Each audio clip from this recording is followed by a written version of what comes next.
Hello, everyone. I'm Matthew Freedman, Matt F. the Oracle. Welcome to the Betting Pros podcast brought to you by BetMGM, where you can get a risk-free bet of up to $1,000 when you use the highly original promo code BettingPros with your first deposit. Here with me for a special Thanksgiving-themed episode is Pat Fitzmaurice of Fantasy Pros and Betting Pros. Fitz, we're breaking down all three Thanksgiving games in this episode, and you felt that wasn't enough. You wanted to give even more actionable items to the people listening to this. So we're also going to be ranking some Thanksgiving foodstuffs. I'm taking from that that you are a fan of the holiday. Do you have any big plans?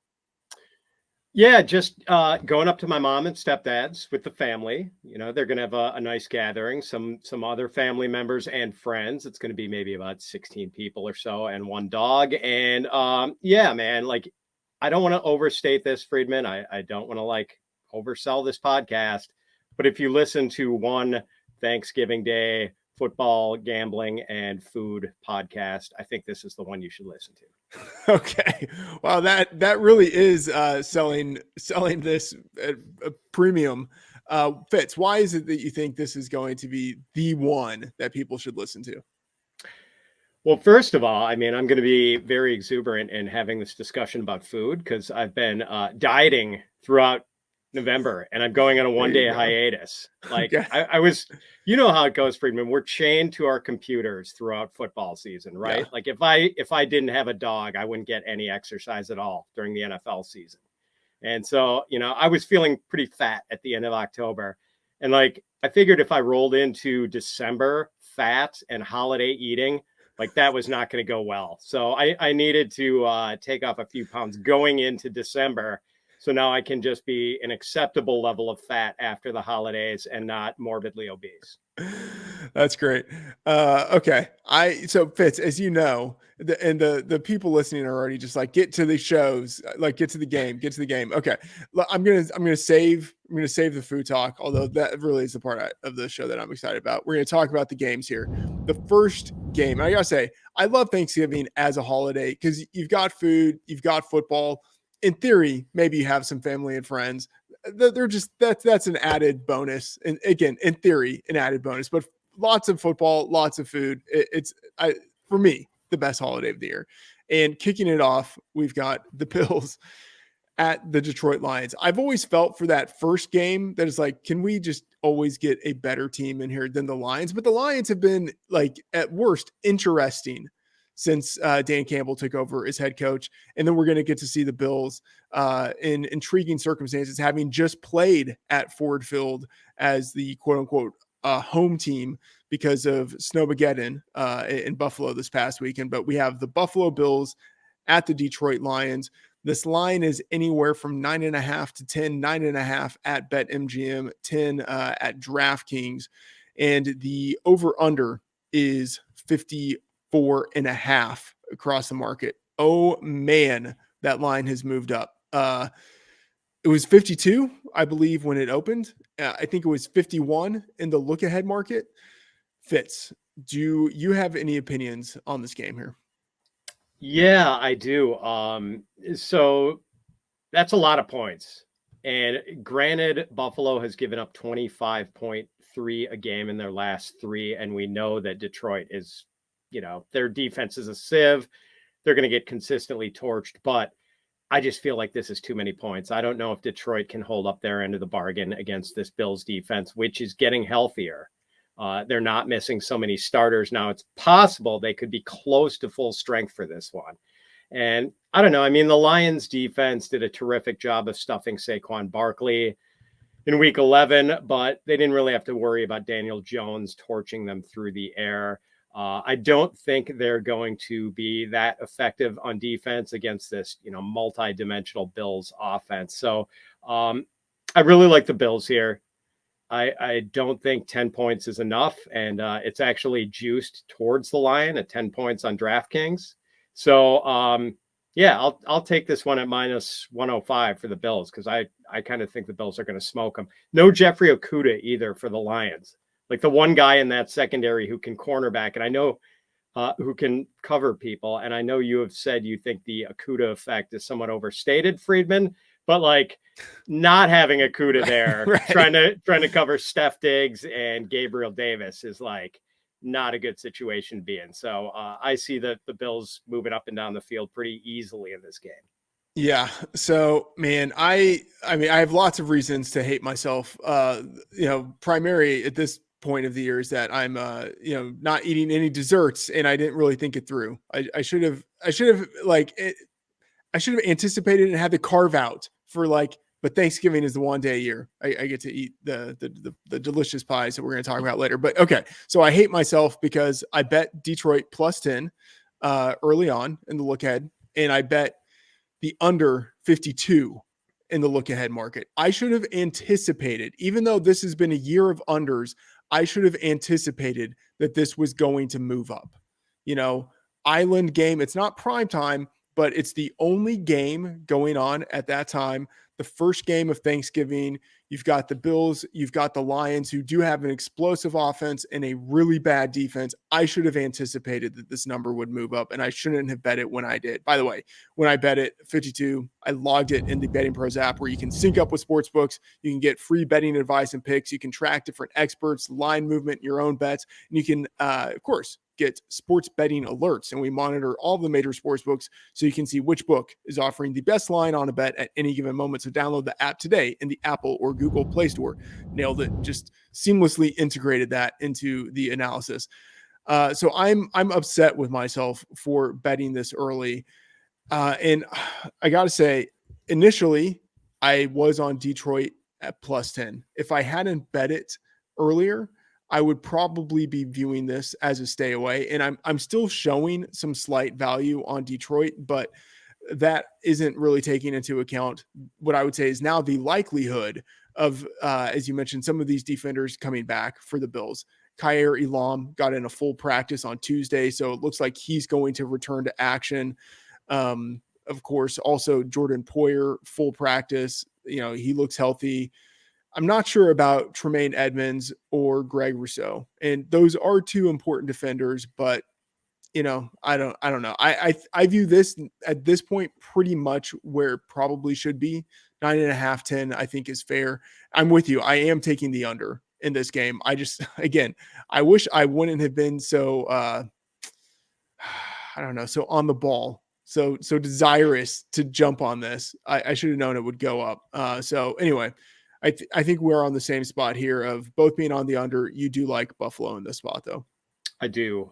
Does Jameson Williams' potential return move the needle? And just to be clear, we don't have definitive word that Jameson Williams is going to be back. We know he's back at practice, but we don't know if he is going to actually dress and play for this game. I'm going to be skeptical that he actually suits up. And if he does suit up, I'm going to be skeptical that he plays a lot of snaps. And then even if he does play a lot of snaps, I'm going to be skeptical that in his first game back from, significant ACL injury, that he's able to play significantly better than DJ Chark. So yeah, I don't think it moves the needle at all. The one thing that does give me a little bit of pause here, underdogs still, they continue to crush this year. 91, 69, and 4 against the spread, and a 9.5, 10-point underdog in their home field, on short rest, but they're used to playing the Thanksgiving Day game.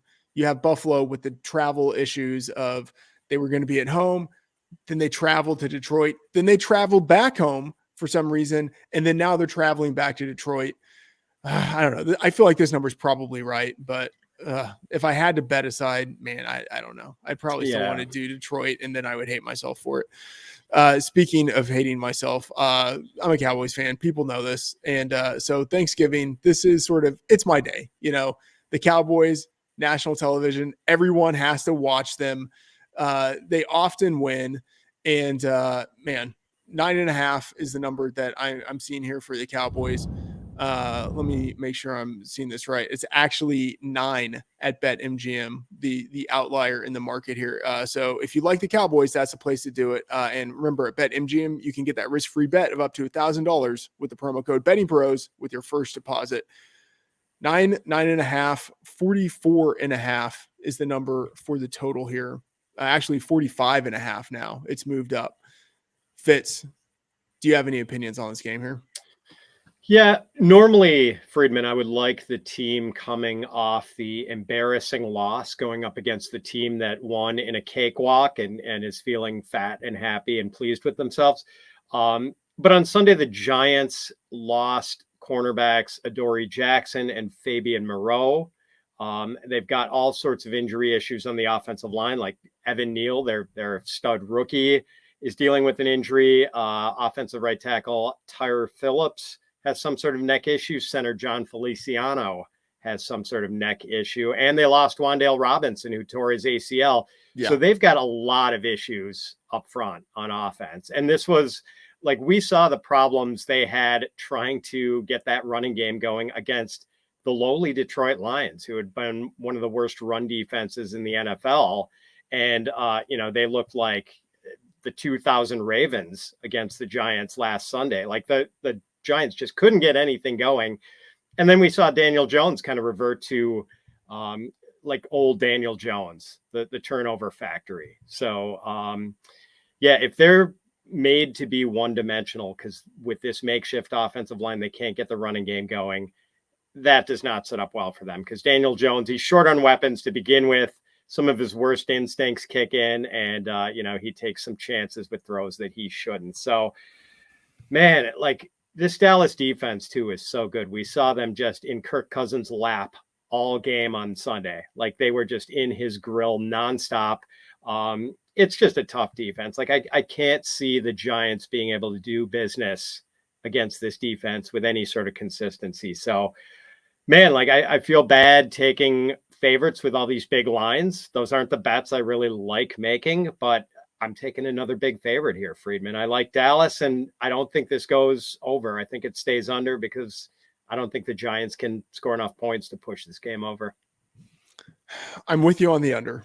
And I do agree with that thesis of the Giants. It's based on the Giants offense going against the Cowboys defense.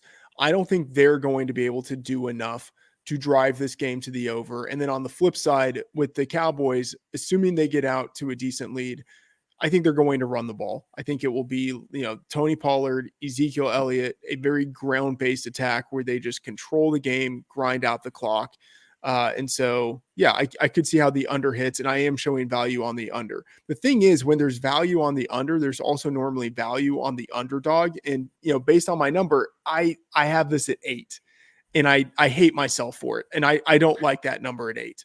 Like like Pirates of the Caribbean, it's more of a guideline than an actual rule, like I don't, I'm showing value, but like, I don't buy this at all. Because as you mentioned, this is a significantly injured defense, and this is a team that hasn't had a lot of talent to begin with. And now they're really running thin, with the injuries that they've had. And this is a total smash spot for Dak. Like, Dak in division is 23-8 against the spread for his career. Like, he just destroys the teams that he knows. Dak has a favorite. People talk about how the Cowboys are a public team and maybe they tend to get inflated. I think that narrative is a little bit of a falsehood. Like, maybe the public tends to bet on the Cowboys more than they should, but like, I don't think that actually moves the lines all that much. What moves lines is when sharp bettors bet on a team. That will move a line. But I don't think Dak has been inflated as a favorite. Historically, you can look at other players who have been inflated as favorites. That's not the case with Dak. He's 36, 26, and 2 against the spread as a favorite. And as a favorite in division is 19-6 against the spread. So like, this is the spot in which I just expect Dak and the Cowboys to crush whoever they're playing against. The thing is, Daniel Jones is also, he's good as a road dog, 13-5 against the spread as a road dog.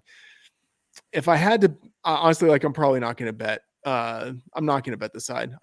I haven't bet it yet. I probably will take the under on the total.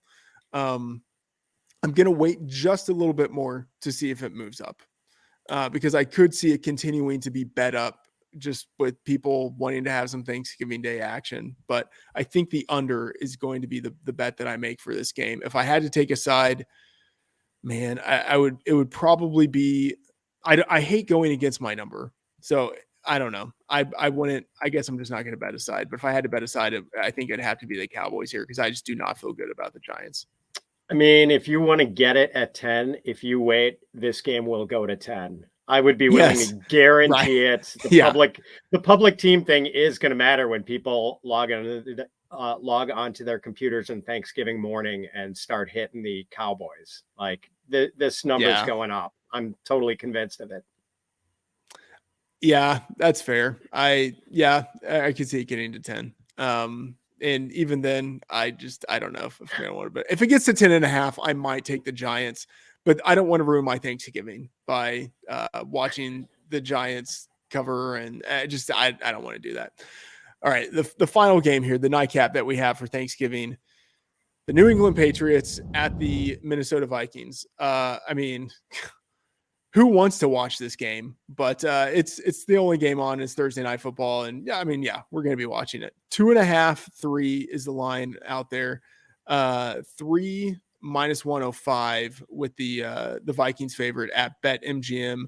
There are some 2.5s out there, so kind of in that 2.75 zone is where this number really is, and then 42.5 is the over under that we're seeing here in the BettingPros odds page. Fitz, thoughts on this game here? Yeah, you're right. I don't know if people do want to watch it, and it's probably a good thing that we're going to be driving back. So I'm going to be listening on the radio and not actually seeing this. But I am kind of intrigued by the matchup, though. And I think most power rankings are going to tell you that the Patriots are the better team. I just don't know if I really believe it, Freedman. Like, this Patriots passing game is so limited with Mac Jones, who realistically is probably the second best quarterback on the Patriots, but they're sticking with him, I guess. I want to like the Vikings coming off that embarrassing home loss to the Lions, but I wouldn't be surprised if they stub their toe again. And I know, like I was just talking to a friend of mine in Minneapolis today, like he totally expects them to stub their toe again on Thanksgiving.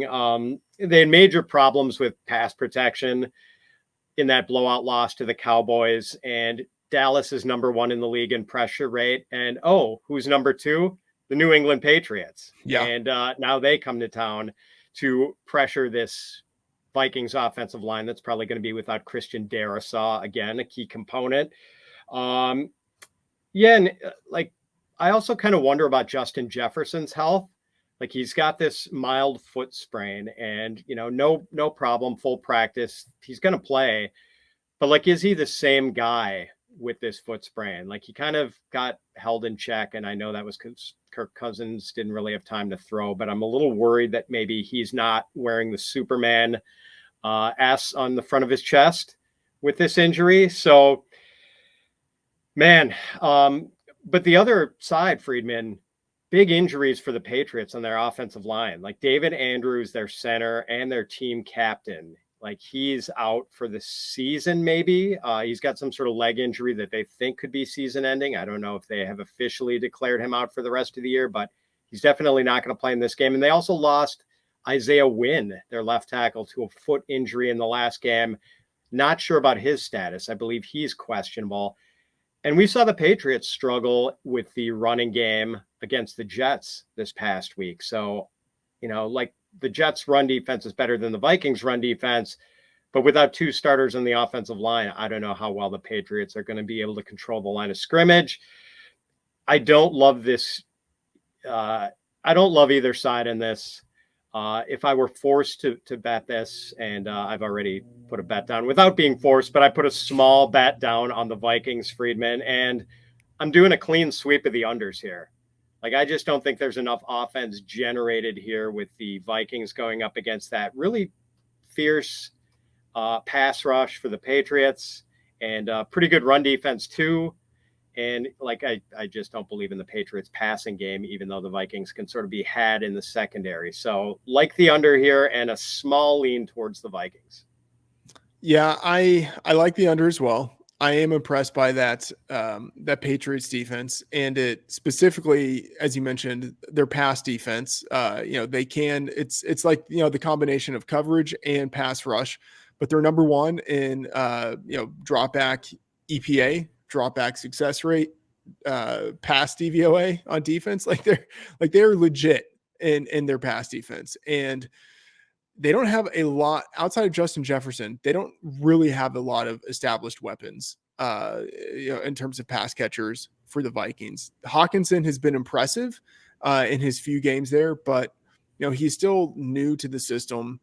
And I'm not really buying Adam Thielen at this point in his career.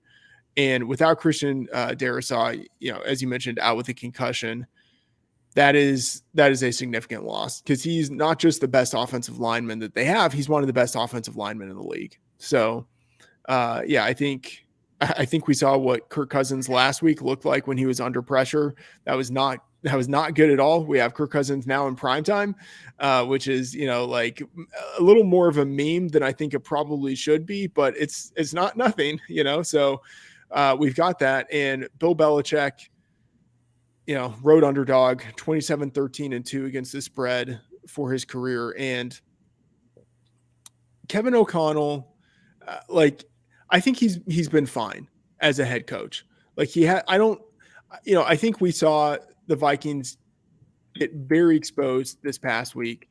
And to this point, I don't think we've seen anything that makes me think Kevin O'Connell, like this is the reason why they've been outperforming, in these one-score games, because Kevin O'Connell is great in this one specific situation, great in third and short, or, aggressive in going forward on fourth down, or like great in the red zone, anything like that. It just felt like they had a lot of variance. They had a lot of things breaking in their direction, and that explained their record.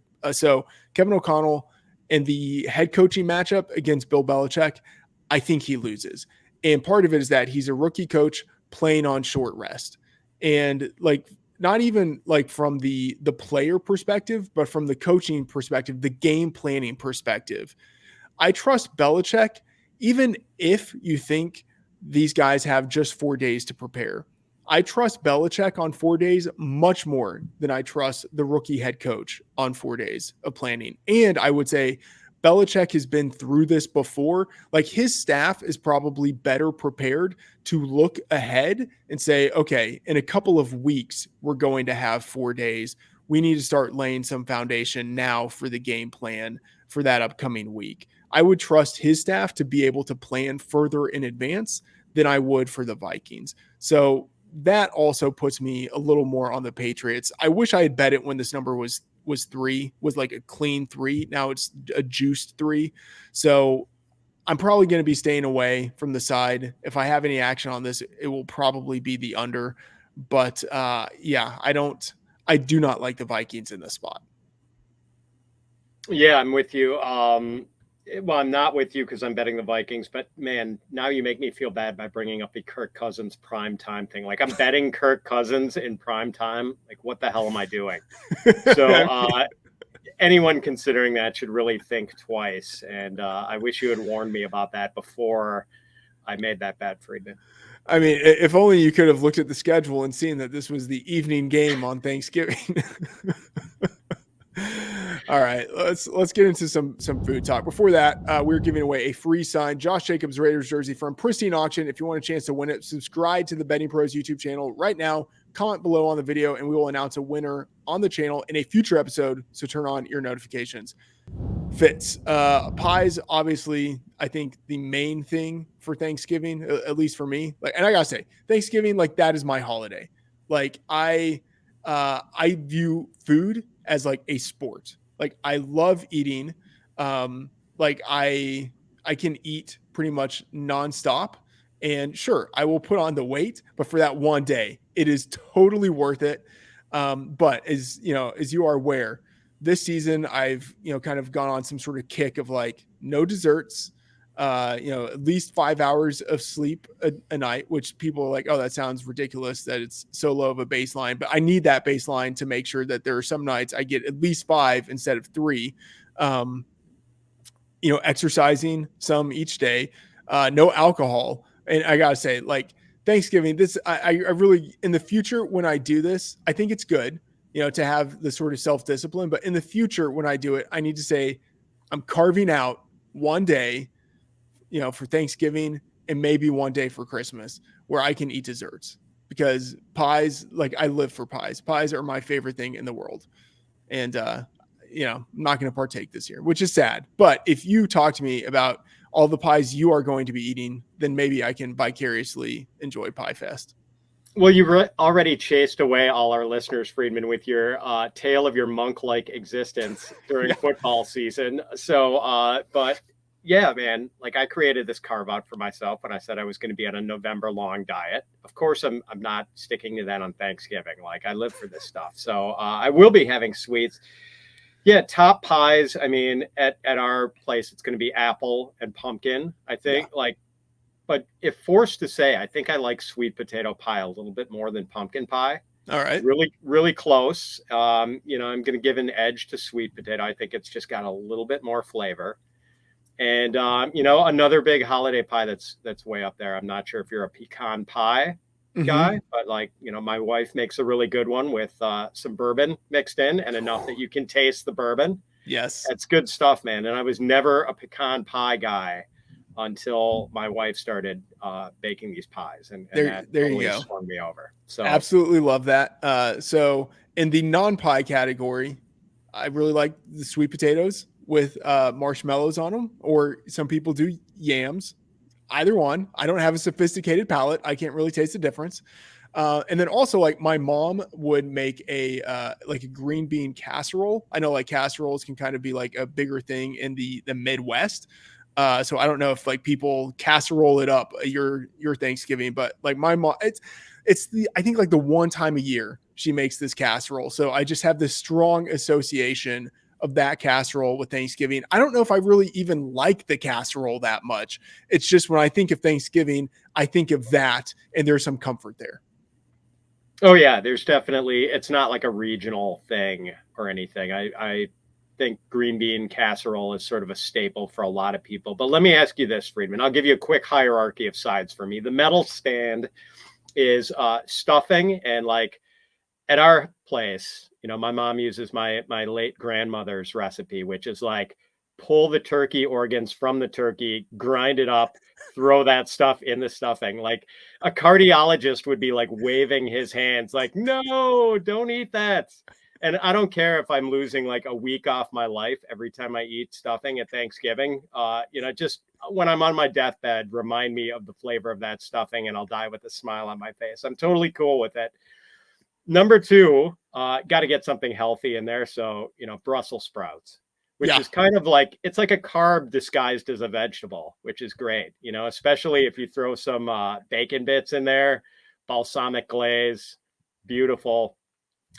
The number three, like I just have to default to mashed potatoes, but this is only because, I grew up in Wisconsin, and I don't think in the northern states, mac and cheese is really a thing for Thanksgiving, like for a Thanksgiving side. Now, mac and cheese is great. I mean, you're not going to get me to badmouth mac and cheese. Throw some bacon bits in that, do some fancy cheese like Gruyere or Gouda, like just heaven.